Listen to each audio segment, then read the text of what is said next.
Hello, everyone, and welcome to Rethink Retail's Roundtable discussion. We're going to be discussing the Composable Commerce Debate, focusing on what is working and what isn't today. I am joined by some incredible panelists today. And before we dig in, I'd like to give them an opportunity to introduce themselves. Before I hand the mic over to Mariano, I'd like to introduce myself. I'm Jenna Flateman Posner, top retail expert and CEO of Chief Digital Agency. Mariano, kick us off with intros, please. So Mariano Faria, founder and co-CEO of VTEX. I'm Casey Golden, top Rethink retail expert and founder of Luxlock. Hello, I'm Timm Henderlight, a top retail expert and a senior commerce and customer experience consultant for Proficient. And I'm Joshua Rockoff. I'm a top retail expert as well. I'm managing director of Access and interim president of Omni Retail Enterprises. Awesome. Thank you guys so much.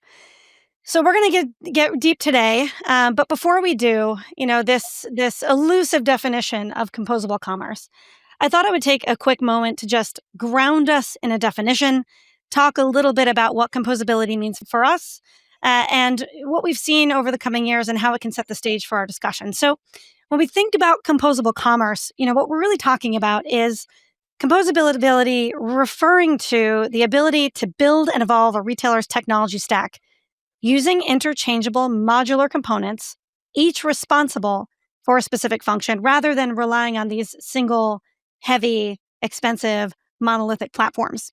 So over the years, we've seen, the pendulum swing back and forth, right? Markets kind of reacting to this, focusing on shifting into all-in-one solutions versus fully composable solutions. And acknowledging today that there is a new hybrid approach as well that kind of sits at the intersection of these approaches, still offering speed to market alongside added benefits of selecting best of breed while being flexible and nimble and offering, just being able to adapt quickly to some of these changing needs of consumers and of these system dependencies as well without the tech debt that most fully composable environments demand. So Mariano, during our prep, you described composability as freedom. And I thought that was, ethereal and hilarious and totally profound, right? Because it's freedom from monoliths, it's freedom to build bespoke experiences, but it's also lacking the freedom from these hefty budget requirements that many hybrid platforms now offer. And so we're seeing this big evolution in market, which I think is really very interesting. And from a process perspective, MACH architecture serves as a framework for adopting these composable architectures, and the MACH Alliance is a qualifying party that is evangelizing, these and qualifying these partners in the retail industry. And so, I want to if we believe in this definition of composability, I want to kick this first question over to you. Talk about this 800-pound gorilla in the room.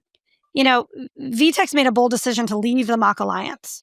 And I think what I'd like to hear from you is, what's led to this divide between MACH Alliance purists and certain industry experts, commerce companies, solution providers like VTEX that are moving away from the MACH Alliance. What changed? What's different today than was different, back when some vendors decided to go all in on the Alliance? Can you kind of walk us through your perspective there? So you nailed down when you mentioned in your introduction the tech discussion of composability, but at the end of your introduction, you mentioned money. And there is no composability by faith, right? We are in a world that needs to be profitable, that needs to grow, and that needs to be sustainable. So at the end of the day, the purist definition of MACH is amazing, but the extreme of composability brings an unsustainable financial situation for the companies that join in that architecture. And by not aligning with the vision of MACH Alliance, not to tackle in a forefront of this discussion on what is the cap of a retailer should spend on architecture, how much should be the max amount of money in a percentile basis in a comparing to the GMV that I can spend in my tech stack, to write off no capex as an amortization instrument to an expense that is a yearly kind of annual basis expense. So all of those more business oriented discussions we didn't see in the actual format of MACH Alliance, the freedom to make the difference. So we chose to leave MACH Alliance, to give MACH Alliance a chance to reinvent itself. But we didn't know we were alone or not in the world.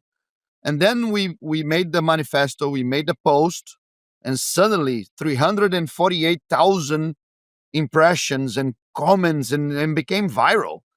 And CEOs and CTOs, CIOs from all over the world saying, I am against, I am in favor. So we saw an opportunity and say, oh, this is a good discussion that people were about money and sustainability. And so it's not a kind of rebel thing. It's more a conscious thing that we need to make an action to bring the world to talk something very serious that affects all of us here and hundreds of thousands, maybe millions of jobs.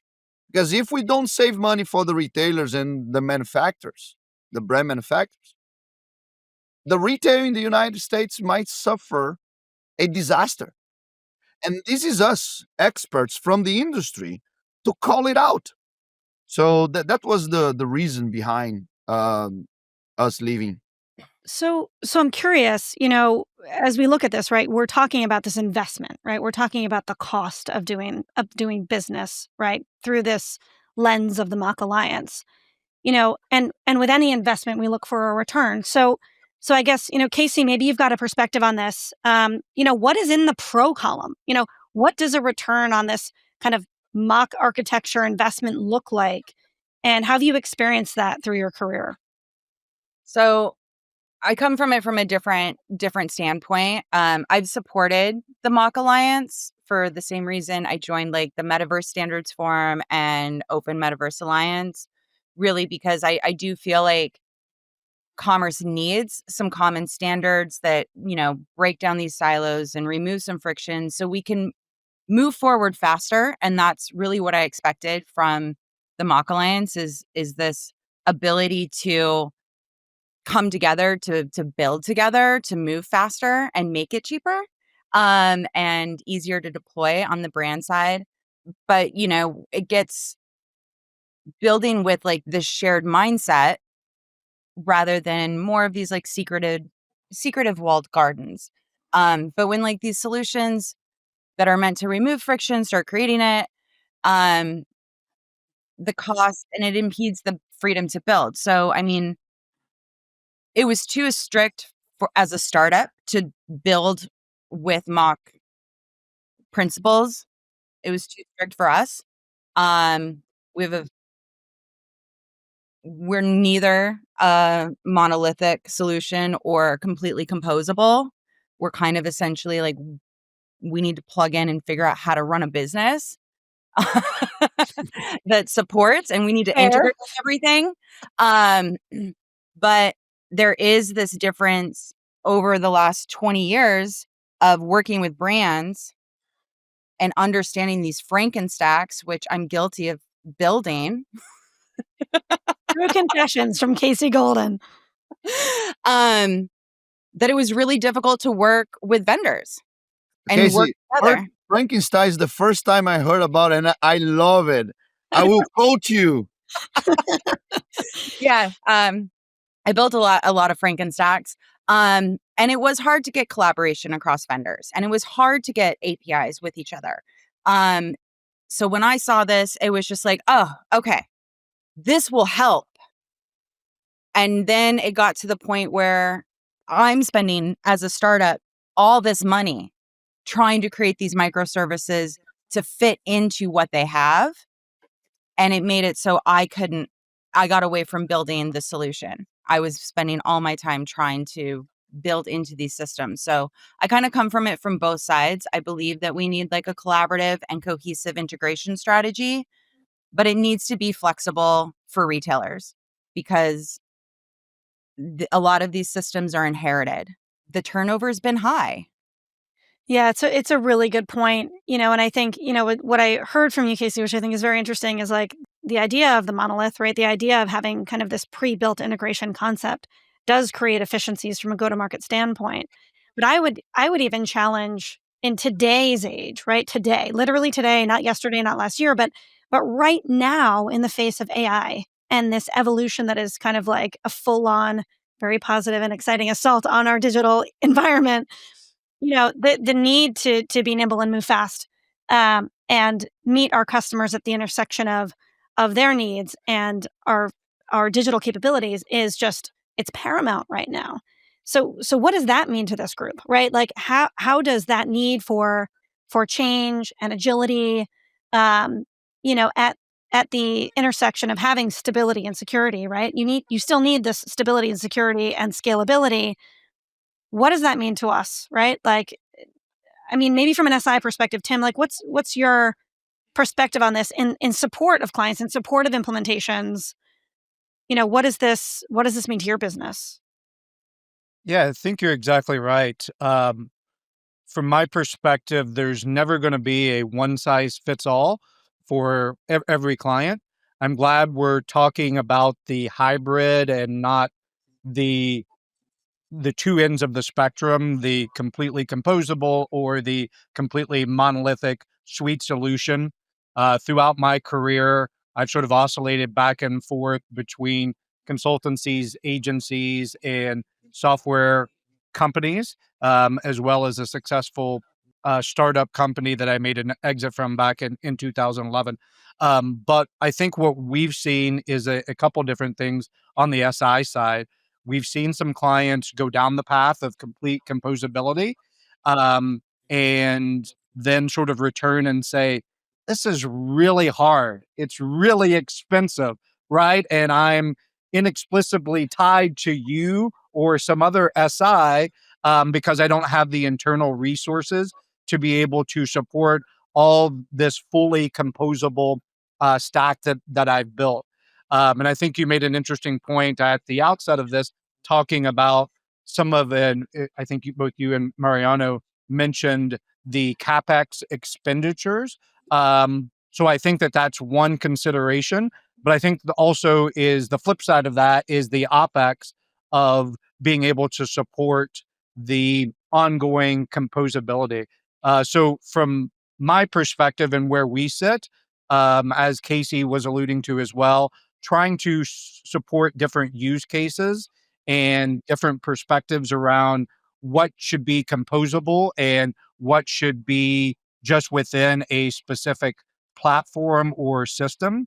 And that's across the board from everything from payment gateways to order management and trying to support them where they are across their different needs. And as we've seen a lot with AI, those concentrating on those use cases and saying, hey, this is an AI use case that I want to launch, and supporting them there instead of an all or nothing sort of binary, hey, I have to be fully composable, I have to be sweet. No, from our perspective, it really is about what are your specific use cases? What are those uh, things that make your business custom that might want to be supported through composability as compared to out of the box solutions from those platforms. And I'm sure we're going to dive in a little bit more, Jenna. But I do think as you think about AI and agentic shopping in the future, how you optimize for that. And I think there's going to be this whole evolution as we think about things in the past. SEO comes to mind, how important that was. But I think as we look towards the future, how important is it going to be to optimize for the AI engines and for that agentic shopping and what that means for the different platforms or your composable solutions? Timm, you bring up a good point that I just kind of want to double click on before we move on. The reality is that retailers operate in a very messy environment. where best of breed freedom can quickly become worst of breed complexity. And it is those use cases, going to market to solve a problem, customer experience, for example, just this part of the customer experience. I look at them using 26 pieces of software, 10 to 20% of it. And there's information and data being lost and leaking all across the way, where I'm not going to build microservices for every single one of those replacements. I need to get rid of it to be able to create a seamless experience for the consumer, for data flow, for AI to have context. And so I really feel like, but I didn't do it for everyone. I picked a vertical, a very niche vertical. So I'm going to do it for this. And I think we're seeing that a lot more with AI, is that there's going to be more of this niche vertical in these solutions to really focus on, this is the problem for this type of retailer or this type of problem, to make sure we can at least try to get to use 80 to 100% of a solution. I believe AI will retire the word composability. The connectivity, it is a new reality on the perspective of AI on how to compose. Compose means you need to effort. You need to put some energy. Connectivity, it's by definition out of the box. So I believe the AI will inform a world where the middlewares are gonna gone, and the softwares will be connected to each other on a native basis.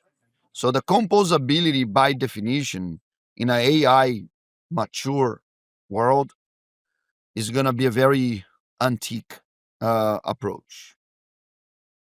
And Yeah. Mariano, that was going to be my question to all of you too, because you kind of said it a bunch of times. Now, I'll come at with the perspective of a retailer. I think a lot of us here work for retailers. I'm actually revitalizing and relaunching retailers as we speak. Models.com, Model Sporting Goods, was a formerly billion-dollar retailer, went dormant, and now it's on me to relaunch it, which I did. In a normal circumstances, can't do this thing in 7 weeks, 10 weeks, 12 weeks. You're looking at years. And I did it in 7 weeks. Now, I did it with composability, but I did it with AI. And I think AI and composability is now interchangeable. The reality is, I did it with a team of 1. Yep.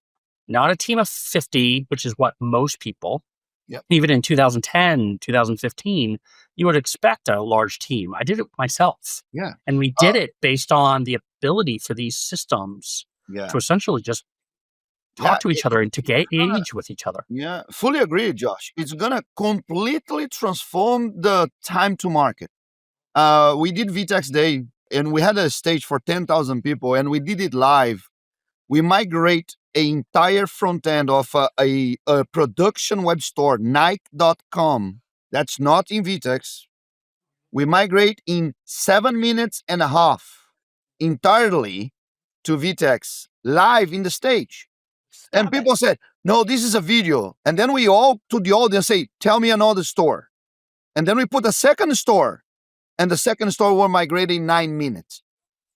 And then people were stoned, say, holy. This is the level of impact that AI will bring. And it's not about planning, it's executing. It's like you said, retailers, once they start putting the hands a little bit more dirty in the woods of AI, that is a transformative. And margins can come from these. As you said, I don't need any more 9 people. I don't need any more $1 million contract with an SI. It's more thousands of dollars instead of millions of dollars. And by the way, this is for enterprise. It's a $1 billion retail. It's not like the composability will be a fraction of the time that it used to be before. And by that, what matters is the ability of testing providers. As the ability of implementing will be almost zero, zero friction, the ability now is, okay, I'm going to test 3 payments. I'm going to test 3 shippings. I'm going to test 3 comments tools. Maybe I'm going to test 2 PIMs because it's easy. That's what I mean about connectivity and composability. Fully agree. And I think that brings into like changing business models. Retail tech is a professional services business model, no matter what. We can say we build software. I mean, I literally created a company because everybody was giving the software away for free just to be able to start billing for 2 years. And that's it. Is the brands don't have 2 years to adopt a new system or a new feature. And so in order for them to get what they want, I see a lot of companies on the tech side that are going to need to adjust their business models and how they charge. I think there's critical. one point before Jenna moves to the next topic. Yeah. Is it has been of so much of a dependency that you had to use tech people. Marketing was stuck with tech. Operations was stuck and limited by tech. Finance was limited by tech. So the person who really controlled this was a CTO. And while the budgets were talked about on the other side of it, the technology division really controlled everything. I think the reality is, and composability started it, AI is obviously continuing it, is shifting back to the marketers, the finance people, the operators, the operational teams, the logistics teams, which is who really needs to control all of this anyway. And They know removing they that dependency, and so I think the opportunity is at hand. I think MACH Alliance started it. And I think what AI is now saying, you know what? Now we can actually help accelerate this. Mm-hmm. Yeah, and that's a great segue to a point that I was going to make, Josh, is that both when I've been on the SI side as well on the software side, what we've seen is oftentimes very siloed decision making with IT or CTO or the tech making all of those decisions for the marketers and the merchandisers or the e-commerce ops team, right? And making the selections and not including them. And then the people that actually have to use the software and technology being hamstrung around, hey, this doesn't really meet my use cases. This doesn't really meet my expectations. And then one of the things that Casey said as well, when I was on the software side, I don't know if we were ever really able to completely quantify the amount, but I agree. Customers were only using 25 to 40% of the technology and software, and then coming saying, well, I need this next thing, or, hey, it doesn't do what I thought it was going to do. And the reality was your team wasn't enabled, or the tech teams would set it up in a way that the marketing folks didn't understand it, and then they weren't using the tool to its full capability. So I think that that's a thing that we're always challenged with, is ensuring that those decisions are not made in silos, that IT obviously has to support it. So they have to be a part of it, but the marketing and ops teams also have to be included to make sure it is tools that are going to allow them to execute on their long-term roadmap. Yeah, Tim, I think you're spot on. I mean, I think there's a reality here where IT is selecting technology without really understanding the customer, right? Yep. And you've got marketers that weren't really understanding enough of the technology. And so that gap was very, very wide. But what we're seeing with utilization of AI is that gap is getting smaller and smaller and smaller. And so those with customer context and understanding and use case analysis are going to be the ones that are going to have more control and more interest in kind of the front end. But let's talk about the front end. If I can for a second, can I like pontificate and shine my crystal ball and like make some big Mariano style claims? And I'd love to talk with this group about what we think the impact of that is going to be on entities like the MACH Alliance, on composability, and on the utilization of AI. I'll just throw some thoughts out there, and then I'd love for you guys to riff. So let's imagine a world. Let's imagine a world that's agentic led, right? Let's imagine a world where I have an agent as a consumer that serves as a proxy for me, right? An informed, educated agent that I make sure understands my propensity, my interests, what's in my closet, what's not, my buying potential, when I get paid, how much I'm willing to spend, my discount propensity, all of the data and information that it needs in order to represent me in a shopping experience out in the wild. And my question to this crew is, if I have an agent, the brands probably have an agent too. And so there's this agent to agent conversation that's going to be happening in the future. And when you look at a traditional website today, which, no disrespect as a former operator and actually current operator, mad respect to the website. But I believe it's going to become less and less essential from a front end perspective, right? Right now we have a website that does kind of two things. One, it hosts all of our products. It's like the digital version of that paper catalog we used to get in the mail. And we have this really massive and wide header nav because we don't really know who the majority of our consumers are, right? Very few of them are actually identified. So we kind of catch you on your way in. Like, are you a man? Are you a woman? Kids, sale, new? Like, what are you? Who are you? Right? Okay, I'm a woman. Cool. Accessories, shoe. Okay, accessories. Cool. All right, bags, jewelry. Okay, bags. Right? And then I get to that PDP and I put something in my cart and we go like this and we hope she checks out. That's going to change because this agent is going to come fully educated on who I am. Right? They are going to know exactly who I am, exactly what I want. And the need for that catch-all isn't really going to matter anymore because it's going to be armed with a set of signals that help inform the brand on my value, my interest, my opportunity, and the LTV potential that I represent to that brand. So if all of this is true and my product discovery is happening elsewhere, maybe it's native mobile app, maybe it's social, maybe it's whatever, maybe it's LLMs, whatever. What does this mean from an alliance, from a MACH Alliance and a composability perspective? What are the data sources that become essential and most important to these brands? What should they be thinking about as this future comes closer, if we believe that it's maybe sort of headed that direction? I think, the funny part of all this, we've been talking about personalization pretty much since the start of the web, right? We have. And that's what this is, right? This is what we're talking about. And then maybe it was we Google. Can do it now, Josh. Maybe we can do right? it. And it was like, first you called into the call center and you talked to that person and they looked up your history on the mainframe, and then it was client server, and then it was the e-commerce platform. It was Google, and Google was going to do it because it knew everything we did. And then it was the cookie.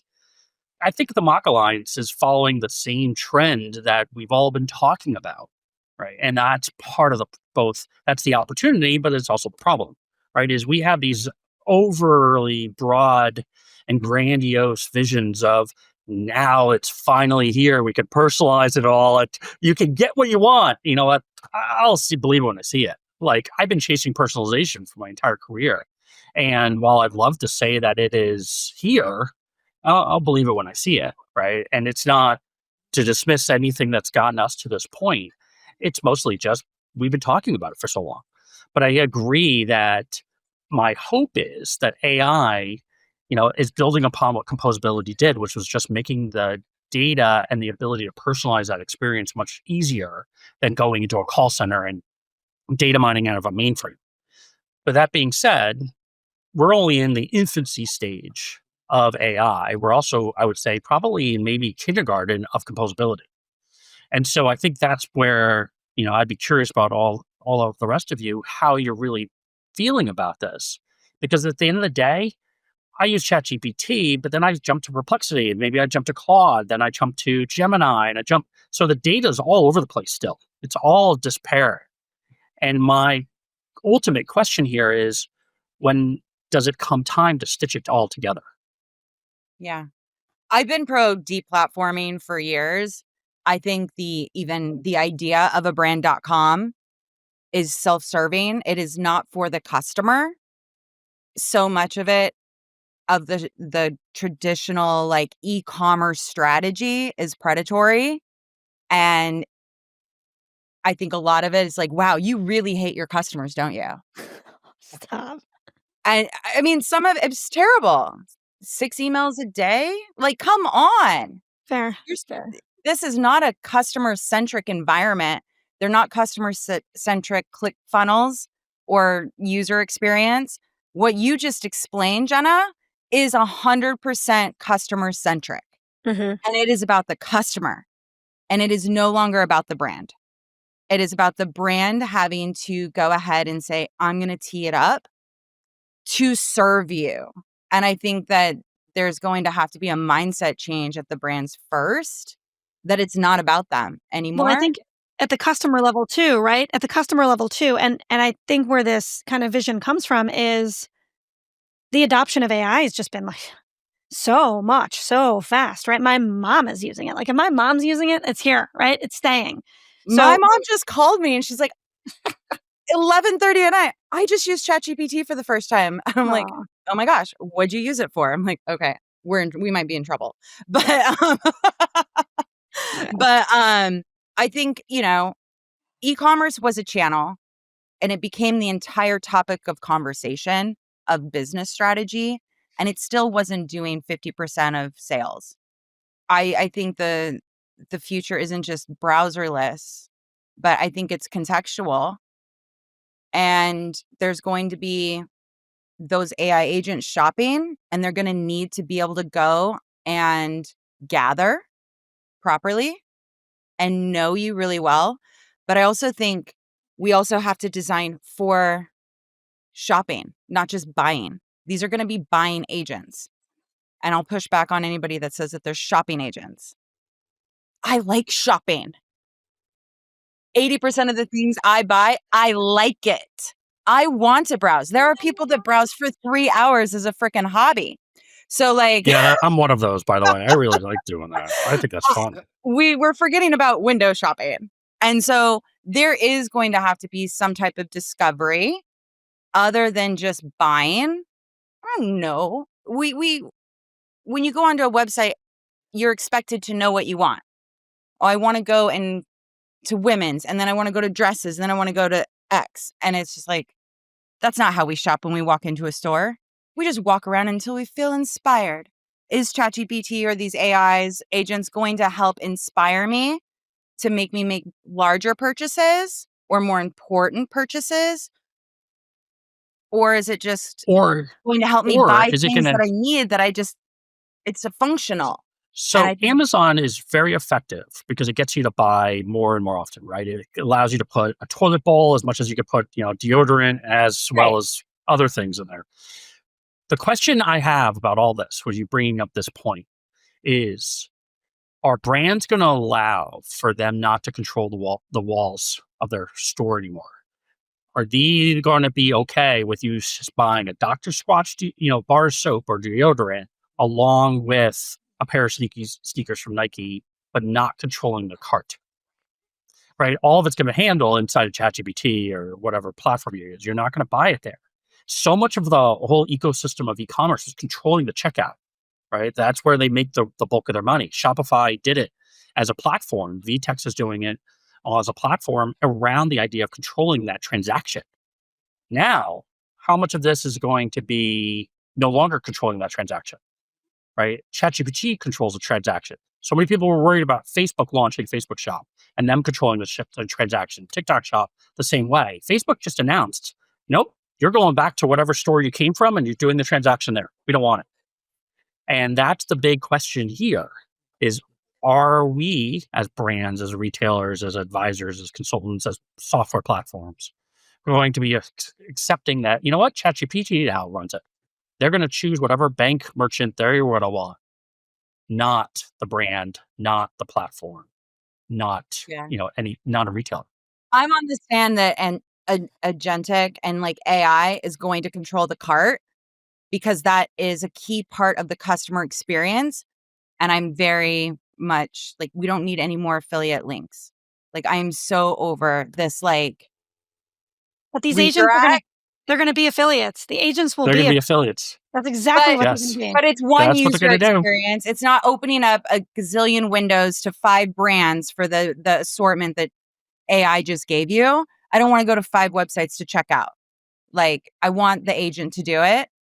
And so I think that the cart will be, I'm proponent of the cart being on the side of AI and it's not on the retailer side. I think the customer is going to demand it, right? Yeah. I mean, the customer is going to say, okay, brand, you got to meet me where I am.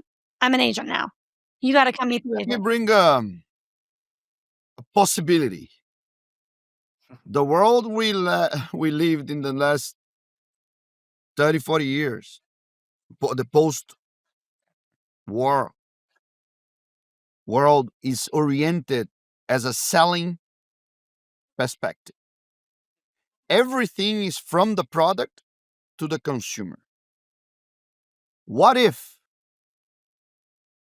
in the maturity of AI, with the unlimited sourcing, that assortment of products we do have, what if the world that we're going to live is going to be from the purchase perspective, not from the selling perspective?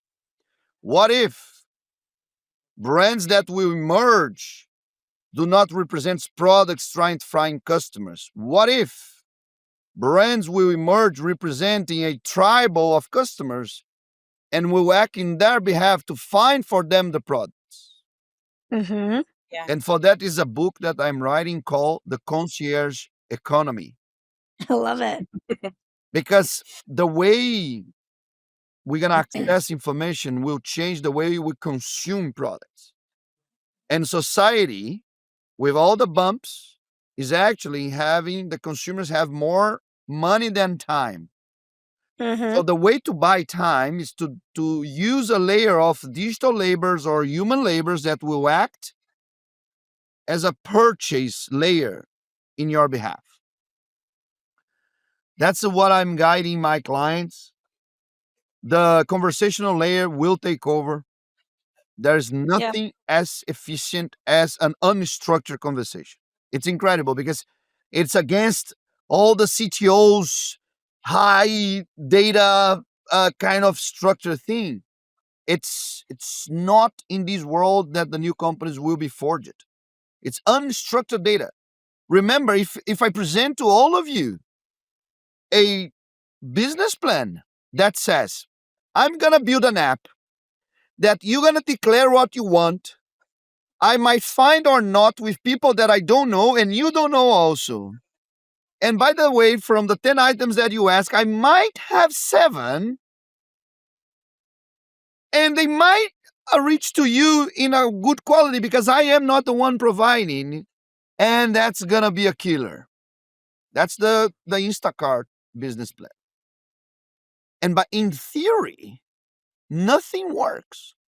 But in the empirical world, just it is amazing. So the world will be dominated by companies that we don't even know yet. If those companies will come from inside the companies we know, that's a different question. But the concierge economy, it's out there. The ones that understand that you have the right to purchase in behalf of the customers you represent, and it's not anymore from the product to the customer, it's from the customer to the product, will thrive. But think about how that is going to just turn the whole thing on its head.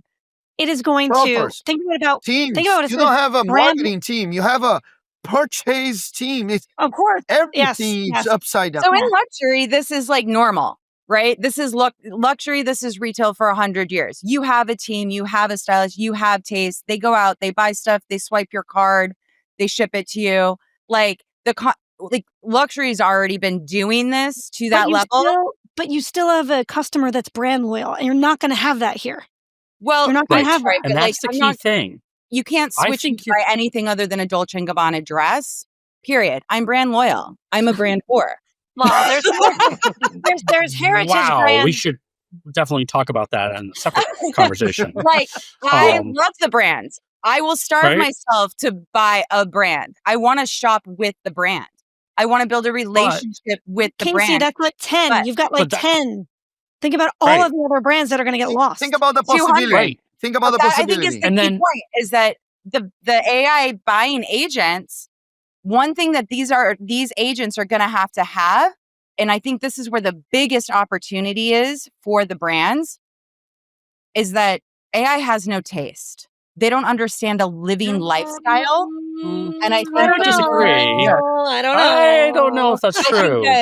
I think that she's trying to cover both bases there. Yeah. Well, let's do the hand motion.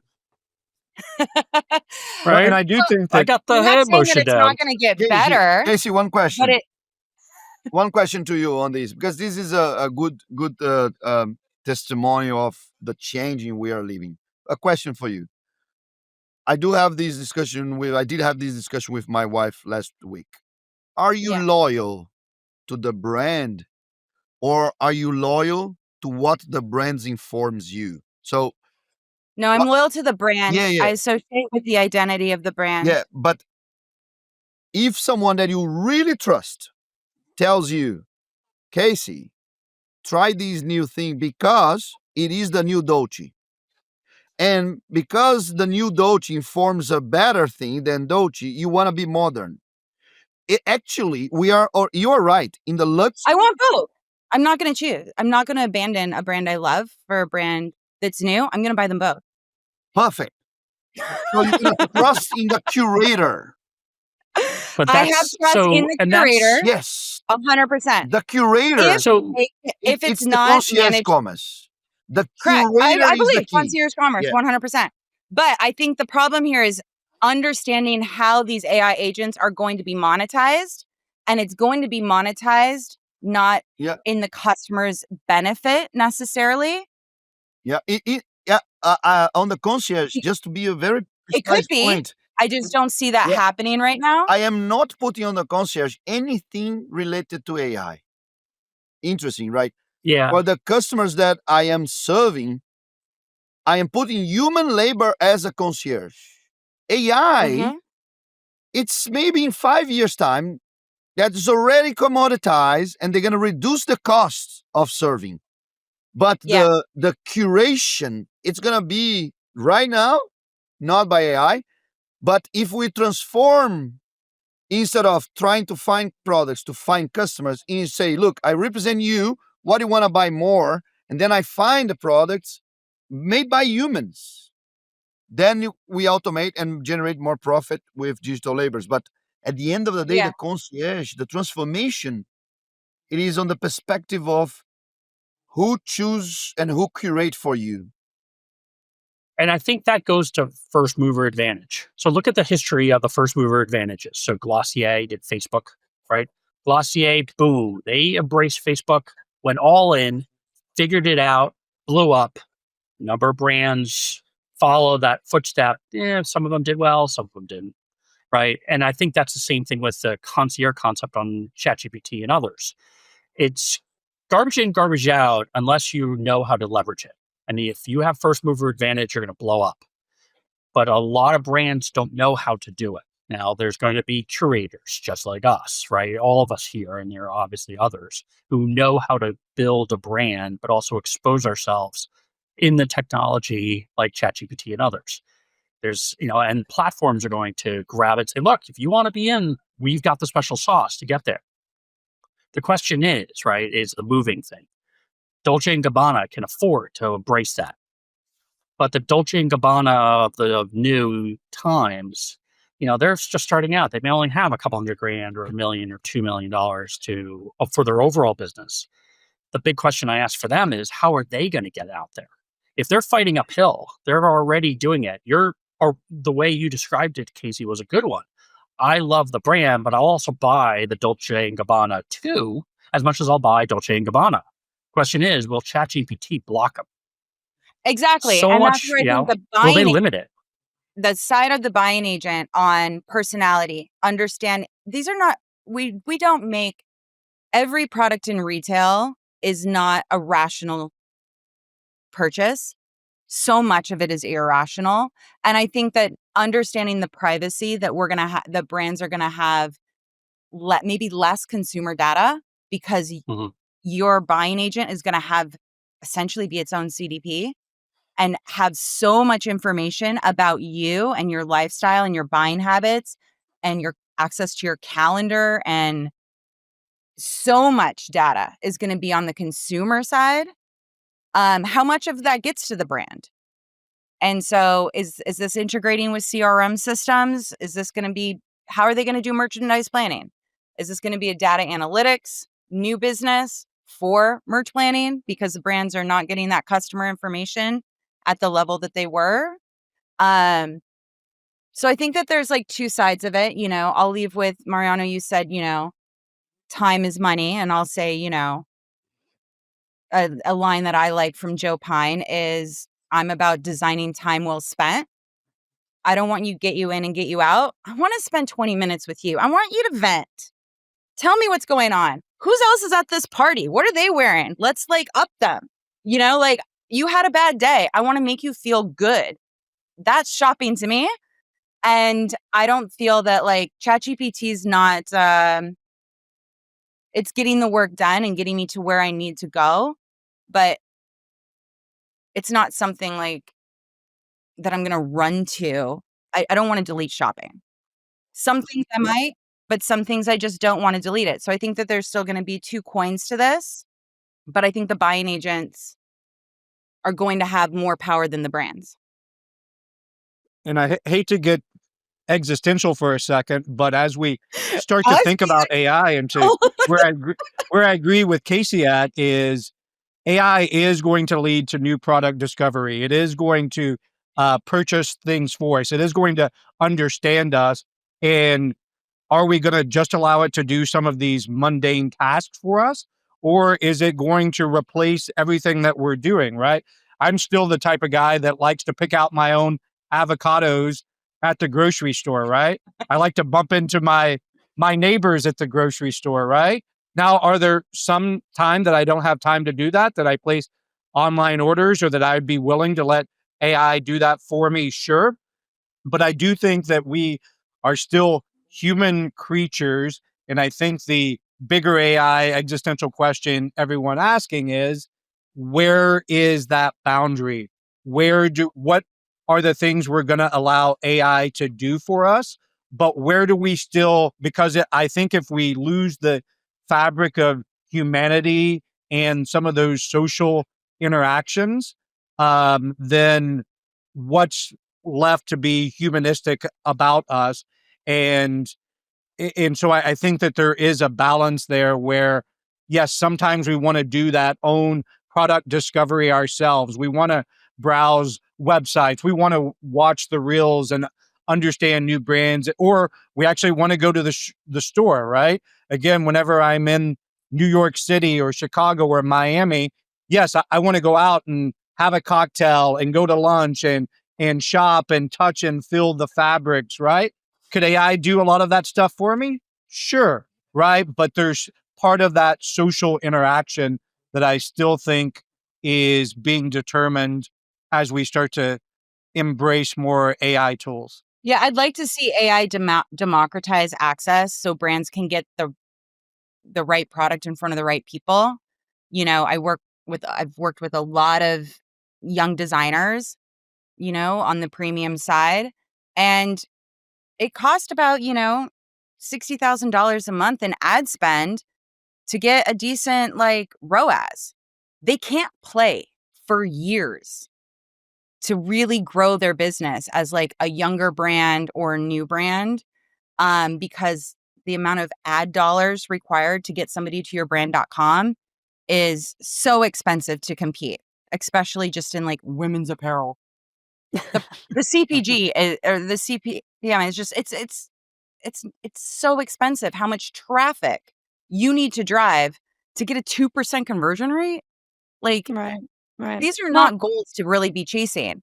So I'm hoping that like whatever business model hits in here for commerce and AI and like agentic commerce does open up some playing fields. So it's not a pay to play. I'm so sick of pay to play environments. Well, I wouldn't hold your breath on that one, Casey. But I mean, what I will say, I mean, we're all here for money.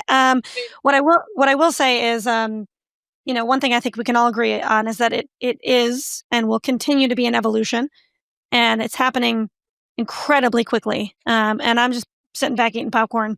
Can't wait to see what's next. And let's commit to getting together 3, 6, 9, 12 months and just see how far we've come and revisit this discussion and see if our perspectives have evolved half as fast as this industry is. So we're kind of headed up on an hour now, which is awesome. This has been such an amazing conversation. I have to ask the obligatory question. So let's try to keep it tight, 1 to 2 minutes each. You know, where do you want to place your bets on advice right now? You know, if you guys have to go around the horn, we'll start with Mariano. You know, what should our listeners be focused on and prioritizing right now as they're, you know, carving out their path to technology? I'm gonna go deep and maybe Shocked. I'm shocked, Mariano. the focus right now should be to eliminate the ego on the C-level. Egoless CEOs, egoless CTOs, egoless CIOs, egoless CMOs will create great companies. Where we're gonna land in 5 years from now, nobody knows. But the ones with ego will die and be out. The one to protect their silos, the ones that go for innovation as just a way of spending 2 hours before the basketball game. Like, don't go. Put everything that you know, everything about your reputation. Be more curious about your future than proud of your past. Beautiful. Oh, that's a great quote. Love it. Mic drop. Timm, what you got? Sorry to have you follow Mariano. I'm sorry. Yeah, no, I don't know if I have anything quite as profound or a great quote like that, but no, I'm going to take it back and from the SI perspective, right? And it's really about also bring it back to the initial conversation about composability is really understanding what makes your business thrive. As Jenna alluded to before, understanding your customers, ensuring that you're building your tech stacks that are going to be extensible, scalable, that meet the needs of your customer where they are in their journey. There's not a one size fits all. I think developing that long-term strategy and blueprint of how you're going to do that in the future is imperative. And then ensuring that you're creating groups and including everyone internally within the organization, all the stakeholders, that you're not making those decisions in silos. Thank you, Timm. Josh. Wow, there's been a lot of knowledge here. I think it's actually a couple. I'm going to look at this a little bit more pragmatically, right? First and foremost, for technology, people who are watching this, don't invest too much in technology. I think that's one of the biggest lessons I'm learning just from this conversation, but I think overall is a big investment of 18, 24, 36, 48 months may not be the wisest decision today. I think being able to be much more flexible and being composable, right? The interchangeability of our technology is something you want to have. So, offering that little tidbit here based on what we're seeing is really important. Like, I don't think people should be making those heavy investments in ERPs and in warehouse systems like they used to. I don't know if you have that kind of time anymore. And then the other side of it that I think is what I'm learning, is really AI right now is really meant to cut down on our busy work, right? It gives us the time to be more shoppable, to discover more brands, to have that capability. And I think that's something that we need to embrace more of, right? I don't think any of the work's going to go away. Everybody's talking about, I'll have all this extra free time on my hands. That's nice.